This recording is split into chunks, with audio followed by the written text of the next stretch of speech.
Sir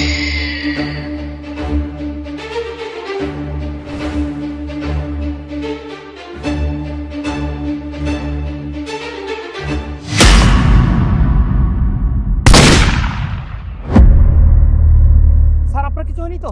আরে আমার কিচ্ছু হয়নি, এই ছেলেটার গুলি লেগেছে। তুমি গাড়ি আনার ব্যবস্থা করো, হাসপাতাল নিতে হবে।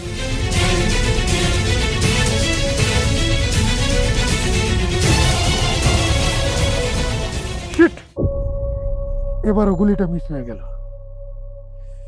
কাকা, তোমার মরণ আমার হাতে।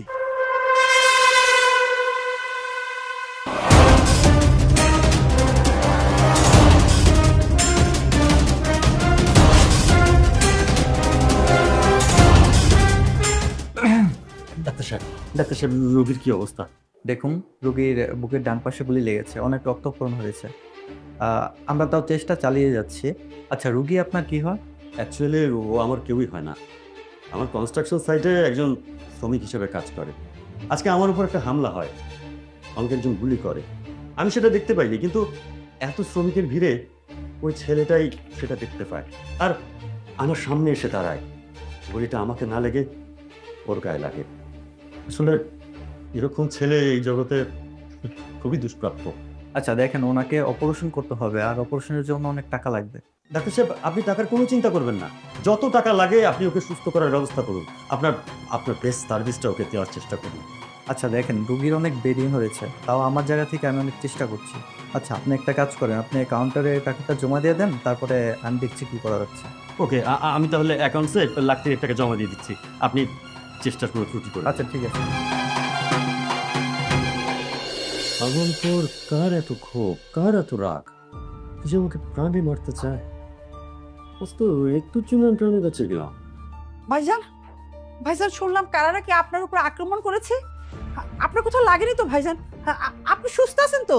হ্যাঁ, তুমি চিন্তা করো না, আমি সুস্থ আছি। তবে হ্যাঁ, সত্যি কথা, আমার উপর হামলা হয়েছিল, একজনের জন্য বেঁচে গেছি। কার এত বড় সাহস যে আমার চাচার উপরে হামলা করে? আচ্ছা চাচা, আপনি কি তারে দেখছেন? আপনি শুধু একবার তার নাম আর ঠিকানাটা আমারে বলেন, তারপরে দেখেন আমি ওর কি করি। আচ্ছা, আপনি করে দেখেন নাই? না, আমি তাকে চিনতে পারিনি। আমি যখন তাকে দেখলাম, তার চেহারাটা ঢাকা ছিল। আমাকে গুলি করেই সে সেখান থেকে পালিয়ে গেছে।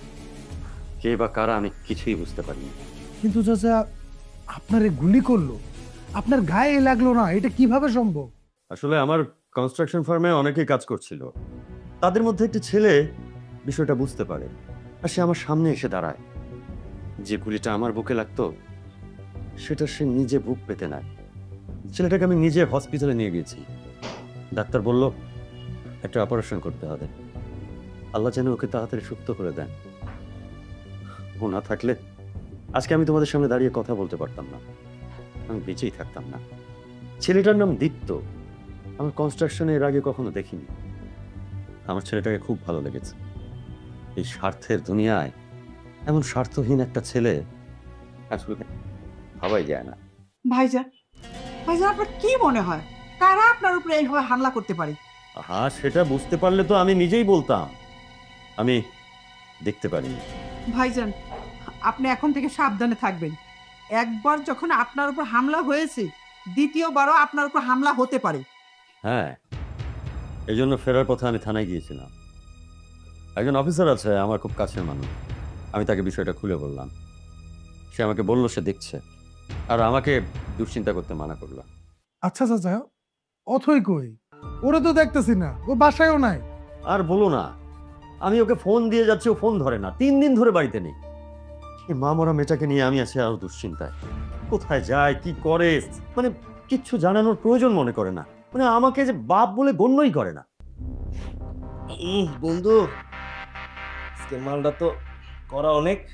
আচ্ছা তাই নাকি? আচ্ছা চাচা, আপনি কোনো চিন্তা করবেন না, আমি কল দিচ্ছি, দেখি রিসিভ করে কিনা।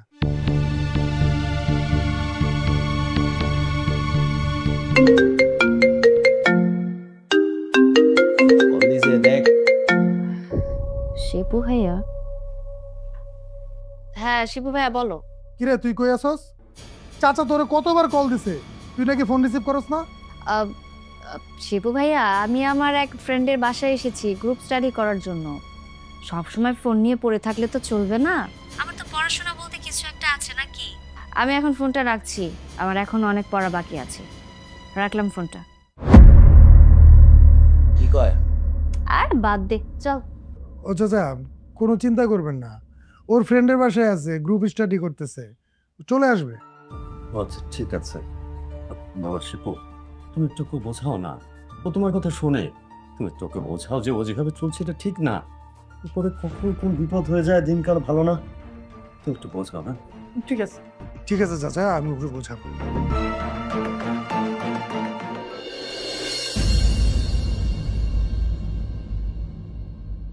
কিরে বাবা, এখানে মন খারাপ করে বসে আছিস কেন? খাবি না? চল টেবিলে চল। কি খাবার খাবো বলো মা, আমার মাথায় এত চিন্তা, আমার খাওয়া ঘুম কোনো কিছুই ভালো লাগতেছে না। কেন, কি হয়েছে? এত কিসের চিন্তা তোর বাবা? আরে মা, তুমি এমন ভাবে কথা বলতেছো, মনে হইতেছে যে তুমি কিছুই জানো না, কিছুই বুঝো না। আমার সব চিন্তা হলো এই সম্পত্তি নিয়ে। এই সম্পত্তিতে তো আমাদের নামে কিছু নেই। বাবা তো মারা যাওয়ার আগে আমাদের নামে কিচ্ছু লেখা দেওয়া যায় নাই, সব সম্পত্তি চাচার নামে। এখন চাচা যদি মারা যায়, এই সম্পত্তি সব ভাগ পাবে অথই। হ্যাঁ বাবা, তুই এইটা অবশ্যই ঠিক বলেছিস। কি করবো মা বলো? এখন আছে চাচার আশ্রয়ে, কিছুদিন পরে থাকবো অথয়ের আশ্রয়ে। আমাদের কি নিজেদের কোনো স্বাধীনতা নাই? নিজেদের মতো টাকা পয়সা খরচ করার অধিকার নাই? এই দিন কি আমাদের দেখতে হবে না? বাবা তো আমাদের নামে কিচ্ছু রেখা যায় নাই, এখন কি করব বলো? বাবা, তুই এত দুশ্চিন্তা কেন করছিস? তোর বাবা রেখে যায়নি, তাতে কি হয়েছে? আমি তো আছি। তুমি থাকলে কি আর না থাকলে কি? তুমি কি চাচাকে গিয়া বলবা যে সব সম্পত্তি আমাদের নামে লিখে দিতে? আর বললে কি চাচা লিখে দেবে? সেটা আমি খুব ভালো করে জানি। আমি যদি ভাইজান ভাইজান করে চিল্লাচিল্লি করে মরেও যাই, তাহলেও ভাইজান কখনোই তোর নামে সম্পত্তি দেবে না। এই জন্য তো মাথাটা একটু খাটাতে হবে। আর কি করতে হবে সেটা আমার অনেক আগে থেকে ভাবা হয়ে গেছে। এখন শুধু প্ল্যানটা বাস্তবায়ন করতে হবে। কি বলো মা, তুমি আগে থেকে ভাইবা রাখছো? আচ্ছা, কি করতে হবে বলো তো? হ্যাঁ বাবা, আমি আগে থেকে ভেবে রেখেছি। এখন আমাদের প্রথম কাজ হলো বাবার মেয়ের মধ্যে সমস্যার সৃষ্টি করা। দেখ বাবা, অথচ তো এমনি নষ্ট হয়ে গেছে, মদ খায়, গাঁজা খায়, খারাপ বন্ধু বান্ধবের সাথে মিশে। অতএব আমরা অথয় ব্রেন ওয়াশ খুব সহজেই করতে পারি। আর বাবার মেয়ের সঙ্গে যখন সমস্যার সৃষ্টি হবে না, তখন আমাদের কাজটা খুব সহজেই হয়ে যাবে। কিন্তু মা, এটা কিভাবে সম্ভব? শুনলাম আজকে তোর চাচা একটা ছেলের খুব প্রশংসা করছিল, যে নাকি তোর চাচার জীবন বাঁচিয়েছে। হ্যাঁ, দীপ্ত, এই যে কনস্ট্রাকশনের সাইডে কাজ করে। আমার কথা ভালো করে শোন, তোর চাচাকে বুঝিয়ে অথৈকে ওই শ্রমিক ছেলেটার কাছে বিয়ে দিই। অথৈ যদি ওই শ্রমিকের সাথে বিয়ে হয়, তাহলে বাপ মেয়ের মধ্যে একটা বিরাট গন্ডগোল লাগবে। অন্যদিকে যে ছেলেটার সাথে বিয়ে হয়েছে, দীপ্ত নাকি নাম, ও তো একটা শ্রমিক লেবার, ও তো কিছুই বুঝে না। অতএব সম্পত্তি আমাকে নামে নিতে বেশি কষ্ট করতে হইব না। মা, তুমি তো ভালো কথা বলছো, এত সুন্দর বুদ্ধি তো আমার মাথায় আসে নাই। আচ্ছা ঠিক আছে, এবার দুশ্চিন্তা বাদ দে, টেবিলে চল, খাবি আয়। ঠিক আছে মা, চলো। না না, বিষয়টা কেন ঘটলো আমাকে জানতে হবে তো। তুমি সবকিছু জেনে আমাকে জানাও। আচ্ছা রাখছি। আসসালামু আলাইকুম স্যার। এই যে দেখেন কাকে নিয়ে আসছি, আমাদের সাহসী দীপ্তকে নিয়ে আসছি। আরে দীপ্ত, তোমার শরীরের অবস্থা এখন কেমন? কেমন আছো তুমি? জি স্যার, আগের থেকে আলহামদুলিল্লাহ ভালো আছি, কিন্তু এই পাশের হাতটা নাড়াতে পারছি না। ডাক্তার বলেছে কয়েকদিন বিশ্রাম নিলে ঠিক হয়ে যাবে। সেটা তো খুবই স্বাভাবিক, এটা তো আর ছোটখাটো বিষয় না। এত বড় একটা অপারেশন হয়েছে, হাতে তো ব্যথা করবেই। তোমাকে দেখে আমি সত্যি বলছি, আমি মুগ্ধ হয়েছি। আজকালকার দিনে যেখানে মানুষ স্বার্থ ছাড়া এক পা নড়ে না, সেখানে তুমি বিনা স্বার্থে নিজের জীবন ঝুঁকি নিয়ে আমার জীবন বাঁচিয়েছ। তুমি তো মরেও যেতে পারতে, অথচ একটা মানুষকে বাঁচাতে তুমি নিজের জীবনের ঝুঁকি নিয়েছো। আমি আসলেই তোমার প্রতি মুগ্ধ। তুমি আমাকে বলো তুমি কি চাও, আমি তোমাকে কিছু দিয়ে খুশি করতে চাই। তুমি যা চাইবে আমি তাই দেব। না না স্যার, আমার কিছু লাগবে না। আমার জায়গায় অন্য কেউ থাকলে একই কাজই করতো। আমি যেটা করেছি এটা আমার দায়িত্ব। আর আপনি ঠিকই বলেছেন, আসলে স্বার্থ ছাড়া এই দুনিয়াতে কেউ কারো না। তবে দিন শেষে আমরা তো মানুষ, আমাদের মধ্যে মনুষ্যত্বটা বাঁচিয়ে রাখতে হবে। আর মানুষ সৃষ্টির সেরা জীব, কারণ আমাদের মধ্যে মনুষ্যত্ব আছে। বাহ, তুমি তো বেশ সুন্দর কথা বলো। তারপরেও তুমি আমার এত বড় একটা উপকার করেছো, তোমার জন্য আমি বেঁচে আছি। তোমাকে কিছু দেবো না? তুমি যা চাও আমি তাই দেবো। বলো তোমাকে কি দিতে হবে? আসলে স্যার এই দুনিয়াতে আমার আপন বলতে কেউ নেই। মা বাবা অনেক আগেই মারা গেছেন। আমার অভিভাবক হিসেবে উনি আছেন। ম্যানেজার সাহেব আমাকে দেখে আমার উপর দয়া করে আপনার কোম্পানিতে চাকরির ব্যবস্থা করে দিয়েছেন। আর আপনি যদি আমাকে কিছু দিতেই চান তাহলে 2 হাত ভরে দোয়া করুন, কারণ আপনাদের মতো গুণীজনের দোয়া পেলে অনেক কাজে আসবে না। ভাইজান, এই ছেলেটা কে? ওকে তো চিনতে পারলাম না। আরে এই তো সেই ছেলে যার জন্য আমি বেঁচে আছি। এ সেদিন নিজের জীবনের ঝুঁকি নিয়ে আমাকে প্রাণে বাঁচিয়েছে। আর জানো, ছেলেটা এত ভালো, আমি ওকে বললাম যে তুমি যা চাইবে আমি তাই তোমাকে দেবো। কিন্তু সে বলছে তার কিচ্ছু লাগবে না। আমি দোয়া করলেই নাকি ওর জন্য সেটা বিশাল ব্যাপার। স্যার আমি তাহলে আসি। আচ্ছা ঠিক আছে, যাও। আর শোনো, যতদিন তুমি পরিপূর্ণ সুস্থ না হচ্ছ তোমার কাজে আসতে হবে না। স্যার তাহলে আমিও আসি, অফিসে কিছু কাজ বাকি আছে, ওগুলা করব। আর ভাবছি ফেরার পথে ওকে বাসায় নামিয়ে দিব। হ্যাঁ হ্যাঁ, ছেলেটা অসুস্থ, ওকে বাসায় পৌঁছে দিও। স্যার ওয়ালাইকুম আসসালাম। চাচা, ছেলেটাকে দেখে অনেক ভালো মনে হয়েছে। মনে হয়েছে যে ভদ্র, অনেক সৎ। তুমি একদম ঠিক কথা বলেছো। ছেলেটা ভদ্র এবং সৎ, শুধু তাই না, সে অনেক সাহসী। ভাইজান, একটা কথা বলি, কিছু মনে করবেন না তো? আরে না না, মনে কেন করব? তোমরা কি আমার পর? তোমরা আমার নিজের মানুষ। তুমি আমার একমাত্র ছোট ভাইয়ের বউ, আর ও আমার একমাত্র ভাস্তা। তোমার কথা শুনলে আমি মন খারাপ করবো কেন বা কিছু মনে করবো কেন?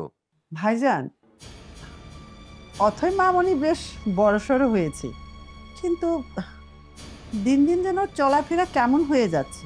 মানে আমি কি বলতে চাচ্ছি আপনি নিশ্চয়ই বুঝতে পেরেছেন। হ্যাঁ, বুঝতে পারছি। আজ 3 দিন সে বাড়িতে ফেরে না, ফোন দিলে ফোন রিসিভ করে না। আমার মাথায় কিচ্ছু কাজ করছে না। আমি জানি না এই পরিস্থিতি আমি কিভাবে সামলাবো। আমার মেয়েটাকে বিয়ে দিব কিভাবে আমি? হ্যাঁ ভাইজান, আমি অথই মামনির বিয়ের কথা বলছিলাম। আমার কি মনে হয় জানেন, অথই মামনির বিয়ে হয়ে গেলে সব ঠিক হয়ে যাবে। আর এমন একটা ছেলে হাতছাড়া করা ঠিক হবে না। ভালো একটা ছেলে মানে? কোন ছেলের কথা বলছো তুমি? আরে চাচা, আর কার কথা বলবে? দীপ্তর কথা বলতেছে। আসলে দীপ্ত খুব ভালো ছেলে। এমন একটা ছেলের সাথে যদি অথয়ের বিয়ে দেওয়া হয়, আমার মনে হয় অথয় ঠিক হয়ে যাবে। হ্যাঁ, দীপ্ত অবশ্যই একটা ভালো ছেলে, কিন্তু অথই। এই, তুই 3 দিন কোথায় ছিলি? হ্যাঁ, কোথায় ছিলে তুমি? তুমি 3 দিন বাড়িতে ফেরো না, তোমাকে ফোন দিলে ফোন ধরো না, ঘটনা কি? আচ্ছা বাবা, আমি না একটা জিনিস কোনোভাবেই বুঝতে পারি না, কেন আমার কলটা রিসিভ করতে হবে? তুমি যখন দেখলে যে বারবার কল করার পরে আমি কলটা পিক করলাম না, তাহলে কেন তুমি আমাকে কল করছিলে? বাবা শোনো, আমি না এখন আর ছোট নেই, অনেক বড় হয়ে গেছি। তো প্লিজ আমাকে নিয়ে আর তোমরা দুশ্চিন্তা করো না। দুশ্চিন্তা তো আমি শুধু শুধু করছি না, তুমি এখন বড় হয়েছো। আর প্রত্যেকটা বাবারই দায়িত্ব তার মেয়ে বড় হলে তাকে একটা সুন্দর ভালো পাত্র দেখে তাকে বিয়ে দেয়া। কিন্তু তুমি যে আচরণ শুরু করেছো, তোমাকে আমি কার সাথে বিয়ে দেবো? কে আছে যে তোমাকে বিয়ে করবে? এই শোনো বাবা, আমার বিয়ে নিয়ে না তোমাকে আর ভাবতে হবে না। আমার বিয়ের বিষয়টা আমি নিজেই ভেবে নেব। আর এই 3 দিন পর আমি বাড়িতে কেন এলাম জানো? যাতে তোমার এই বকবকানি আমার শুনতে না হয়। বাড়িতে আসাও শেষ আর বকবকানি শুরু হওয়াও শেষ। আমার জাস্ট একদম ভাল লাগে না সব।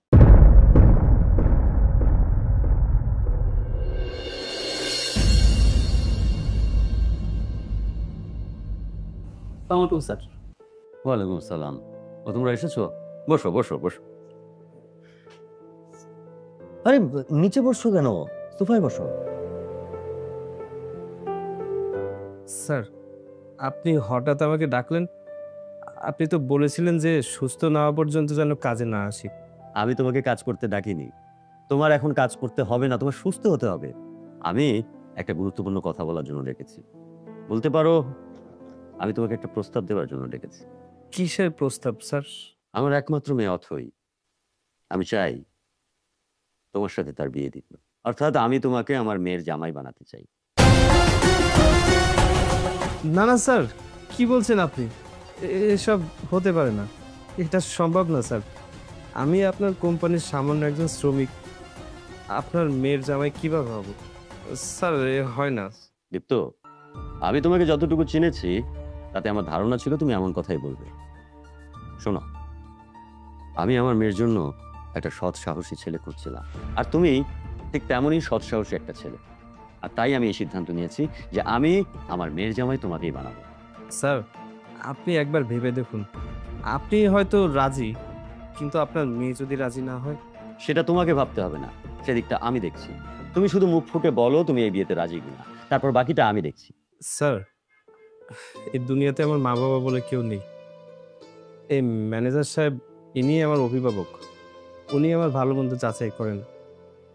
এখন উনি যা বলে সেটাই হবে, আমার কিছু বলার নেই। স্যার, আমার তো কোনো অমত নেই। তাও বলছিলাম কি, আপনি যদি আর একটুবার ভেবে দেখতেন। দীপ্ত কিন্তু আপনার কোম্পানির সাধারণ একজন শ্রমিক। শোনো, আমার কিচ্ছু ভাবার নেই, আমি বেশ ভেবে চিন্তেই এই প্রস্তাবটা দিয়েছি।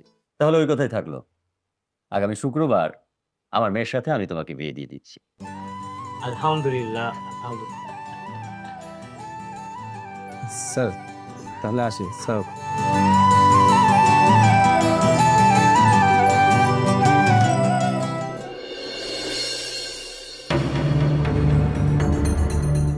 মারে, আমি তোর দুঃখটা বুঝতে পারছি। তোর বাবা যে তোর সাথে এমনটা করবে আমি ভাবতেই পারছি না। আমি ভাইজানকে কত করে বোঝালাম, ভাইজান এমন একটা শ্রমিক ছেলের সাথে অথর বিয়ে দিয়েন না, কিন্তু সে আমার একটা কথাও শুনলো না। এমনকি শিবু পর্যন্ত তোর বাবাকে বোঝালো, কে শুনে কার কথা। শোনো, একবার যেহেতু আমাকে জোর করে বিয়েটা দিয়েই ফেলেছে, এরপর সবাই বুঝতে পারবে যে এই অথই কতটা খারাপ হতে পারে।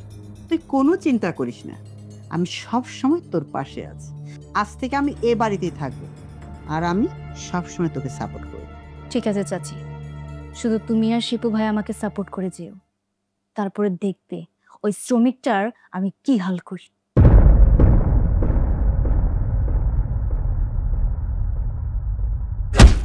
এই ছোট লোক শ্রমিকের বাচ্চা, রাতের বেলা তোকে আমি ঘাট ধাক্কা দিয়ে রুম থেকে বের করে দিয়েছি, আর তুই সুন্দর করে আরামসে আমাদের দামি সোফাতে শুয়ে আছিস।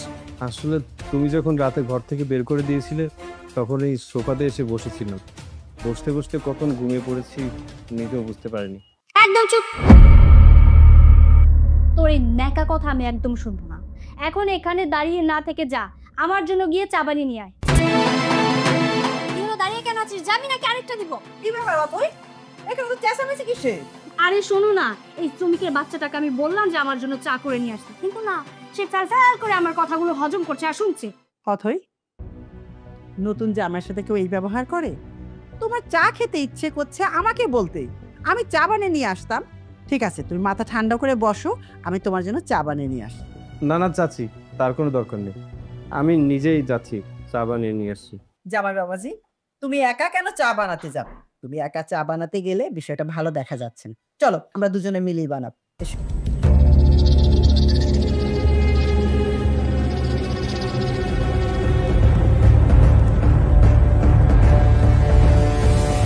ওহো বাবা, ঘর তো চিনি নেই, তুমি নিচে থেকে চিনি নিয়ে এসো, আমি চা বানাচ্ছি। যাচ্ছ?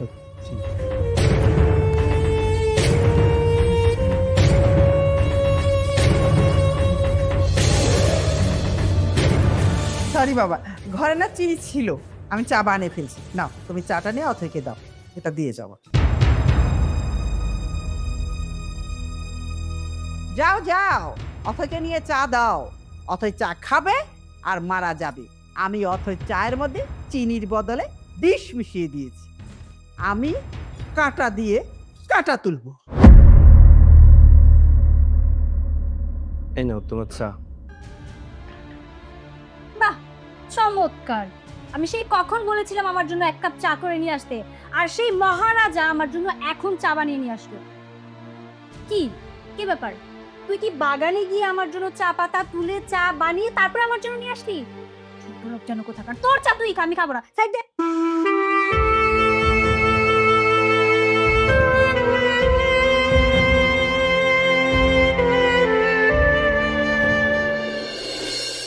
তোমাকে যে একটা হিসাব করতে বলেছিলাম করেছো?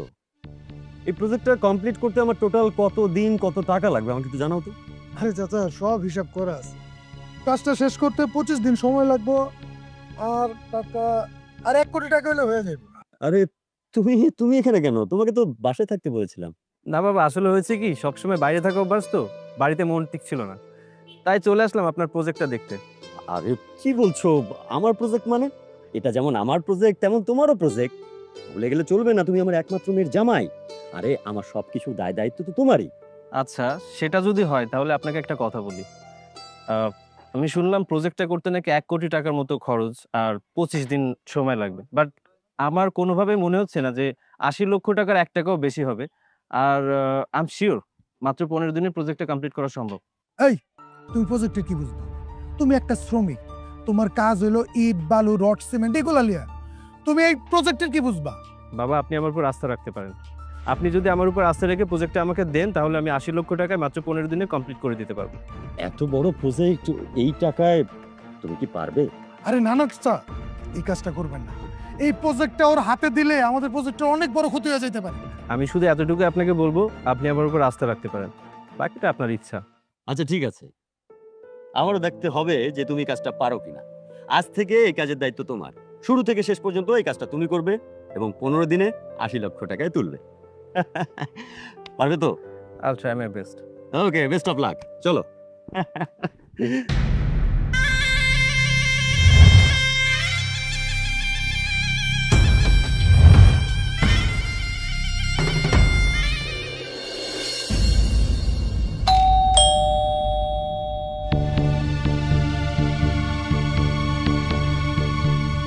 কি রে, কি হয়েছে? কোনো সমস্যা? তাছাড়া তোকে এরকম দেখাচ্ছে কেন? মা, এই শ্রমিকের বাচ্চা কি করছে জানো? ওর জন্য আজকে আমার 20 লক্ষ টাকা লস হয়ে গেছে। চাচা আমার একটা প্রজেক্ট দিছিল, আমি হিসাব করে দেখছি এই কাজটা করতে পারলে আমার 20 লক্ষ টাকা লাভ হইতো। কোথা থেকে এই শ্রমিকের বাচ্চা এসা চাচারে বুঝাইলো যে এটা করতে এত টাকা লাগবে না। চাচা ওর কথা শুনে ওরে প্রজেক্টটা দিয়ে দিল। কি বলিস তুই? একটা সামান্য শ্রমিকের এত বড় সাহস? আরে মা, ও এখন আর সামান্য শ্রমিক না, ও হচ্ছে কোটিপতির মেয়ের জামাই। শোনো মা, ওরে যেভাবে কোটিপতির মেয়ের জামাই আমরা বানাইছি, আমরা চাইলে কিন্তু ওকে ধুলার সাথে মিশাই দিতে পারি। সেটা তো অবশ্যই পারি, কিন্তু যা করতে হবে সাবধানে করতে হবে। মা, তুমি কোনো চিন্তা করবে না, আমি যা করব একদম ভেবে চিন্তেই করব। কিন্তু কি করবি? কিছু ভেবে রেখেছিস? যদি ভেবে রেখে থাকিস তাহলে আমাকে বল।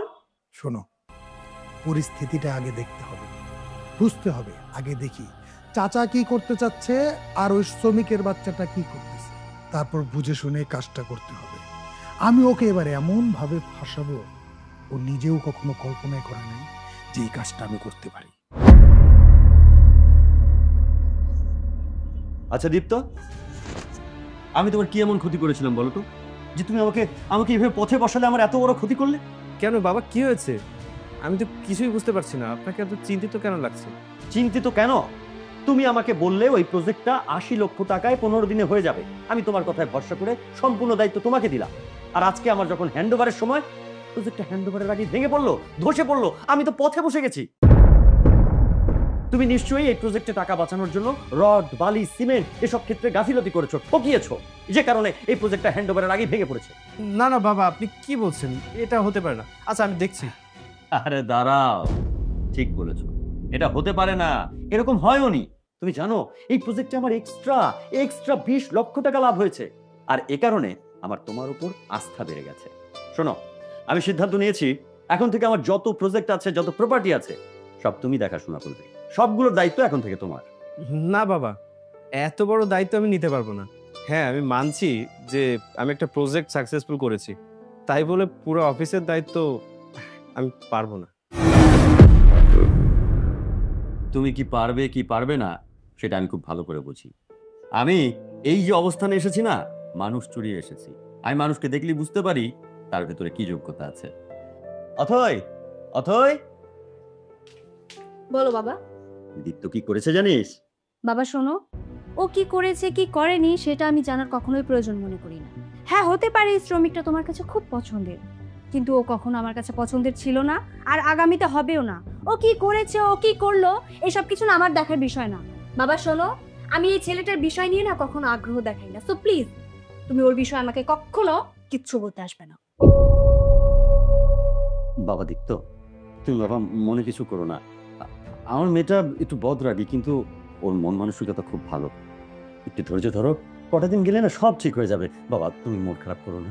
আসলে বাবা, আমি তো একজন শ্রমিক, আমাকে পছন্দ করবে না, মেনে নেবে না, এটা তো স্বাভাবিক।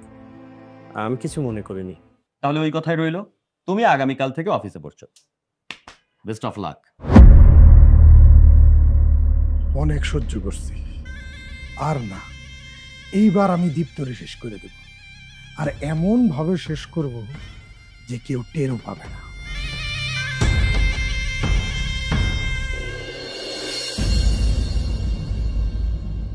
দীপ্ত, অনেক বড় সর্বনাশ হয়ে গেছে, আমাদের নিরালা প্রজেক্টে আগুন লাগছে। কি বলছেন ভাইয়া? আমাকে তো কেউ কিছু বলেনি। আচ্ছা, আমি কল দিচ্ছি। আরে না না, তোমার ফোন দিতে হবে না, আমি ফোন টোন যা দেওয়া লাগে আমি দিচ্ছি, আর অফিসটা আমি সামনে নিচ্ছি। তুমি এক কাজ করো, তুমি প্রজেক্টে যাও।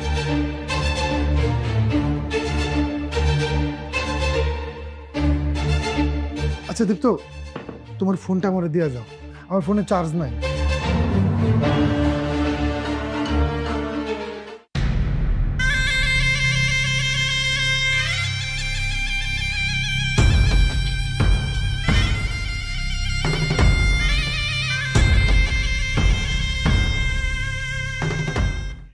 এবার দেখ শ্রমিকের বাচ্চা, আমি তোর কি হাল করি।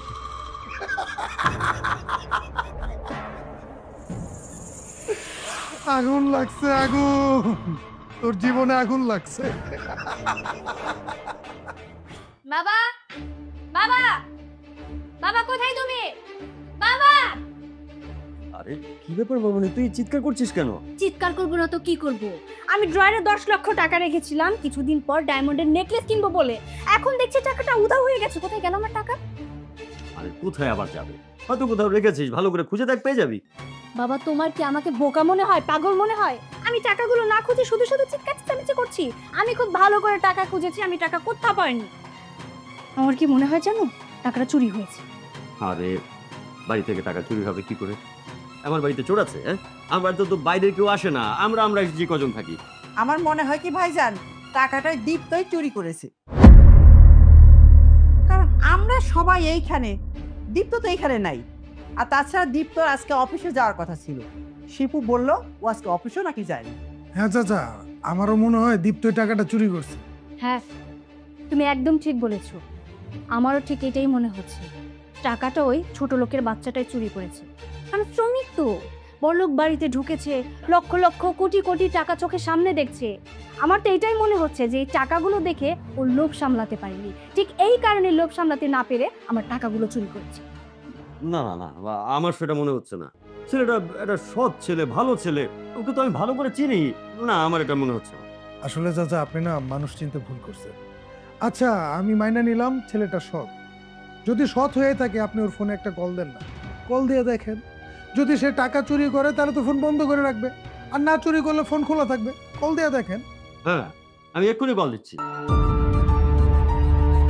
কাঙ্ক্ষিত নম্বরটিতে এই মুহূর্তে সংযোগ দেওয়া কাঙ্ক্ষিত নম্বরটিতে এই মুহূর্তে সংযোগ দেওয়া সম্ভব নয়। শিপু, নাম্বারটা তো বন্ধ বলছে। হ্যাঁ চাচা, আমি জানতাম এমনটাই হবে। চাচা, আমি বলতেছি কি, ওই মনে হয় টাকাটা নিয়ে এখন পর্যন্ত বেশি দূরে যাইতে পারে নাই। আপনি একটা কাজ করেন, পুলিশে কল দেন, পুলিশ ওরে ধইরা ফেলান। বেশি দূরে চলে গেলে তোরা ধরতে পারবো না। আচ্ছা ঠিক আছে, আমি ফোন দিচ্ছি। আর কাউকে ফোন দিতে হবে না, এই যে আমি দীপ্তকে ধরে নিয়ে এসেছি। বাবা, উনি এসব কি বলছে? আমি তো নিরালা প্রজেক্টে গিয়েছিলাম, আগুন লেগেছিল এই জন্য।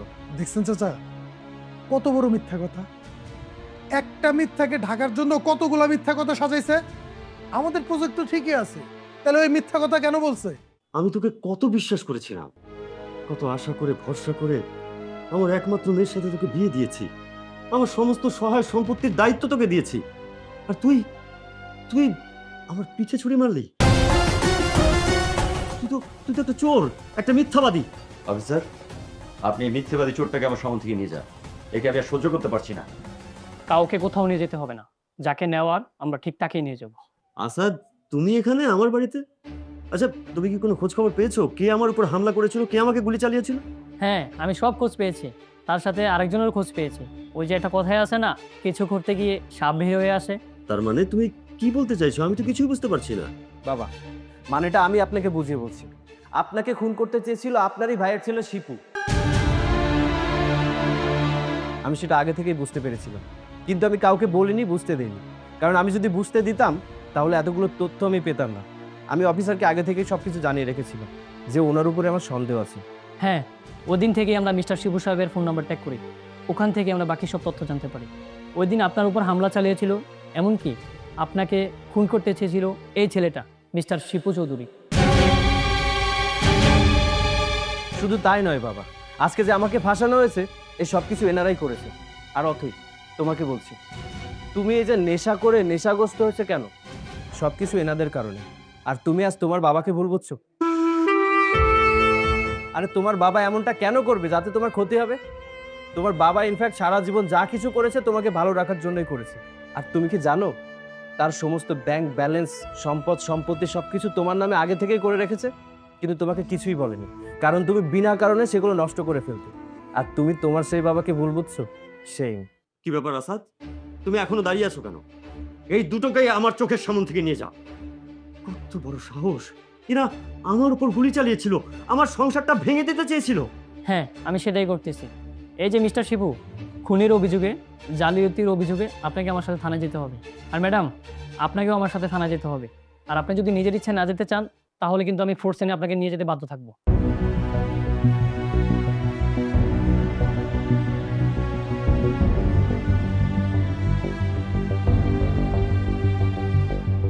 বাবা, বাবা, আমি আমার ভুলটা বুঝতে পেরেছি। আমি না আসলে সবসময় তোমাকে ভুল বুঝে যেতাম, তোমাকে বোঝার চেষ্টাই করতাম না। কি বলো তো, আমাকে আসলে ভুল বোঝানো হয়েছে। তুমি আমাকে মাফ করে দাও বাবা। আর দীপ্ত, আমিও তোমার কাছে ক্ষমা চাচ্ছি। আজকে যদি তুমি না থাকতে, তাহলে কখনো হয়তো বা আমি আমার ভুলটা বুঝতে পারতাম না। আমি এটা বুঝতে পারতাম না যে আমার বাবা আমাকে কতটা ভালোবাসে। তাই আমি তোমাদের দুজনের কাছে মাফ চাচ্ছি। প্লিজ আমাকে মাফ করে দাও। মারে, বাবা মার কাছে সন্তানদের কখনো ভুল থাকে না, কোনো অপরাধ থাকে না। আমরা কিচ্ছু মনে করিনি মা। তুই যে তোর ভুলটা বুঝতে পেরেছিস, আমি তাতেই খুশি। তোমার আমার কাছে ক্ষমা চাইতে হবে না, কারণ আমি ভালো করেই জানি তুমি আমাকে কখনো স্বামী হিসেবে মেনে নিতে পারবে না, কারণ আমি একজন সাধারণ শ্রমিক। ভালো থেকো, আসি। দীপ্ত, দাঁড়াও। হ্যাঁ, এটা তুমি একদম ঠিক বলেছো যে আমি কোনো শ্রমিককে আমার হাজবেন্ড হিসেবে মেনে নিতে পারবো না, কিন্তু একজন কোটিপতিকে তো আমার হাজবেন্ড হিসেবে মেনে নিতেই পারি, তাই না? হ্যাঁ, সেটা পারো, কিন্তু আমাকে কেন ডাকলে? তুমি তো কিছুক্ষণ আগেই বললে এই টাকা পয়সা সয় সম্পত্তি যা কিছু আছে সবকিছু আমার, আর আমার মানেই তো তোমার। তুমি এতদিন শ্রমিক ছিলে, কিন্তু এখন আর শ্রমিক না, তুমি একজন কোটিপতি। তাই একজন কোটিপতির সাথে আমার সংসার করতে, তাকে হাজবেন্ড হিসেবে মানতে আমার কোনো অসুবিধা হবে না।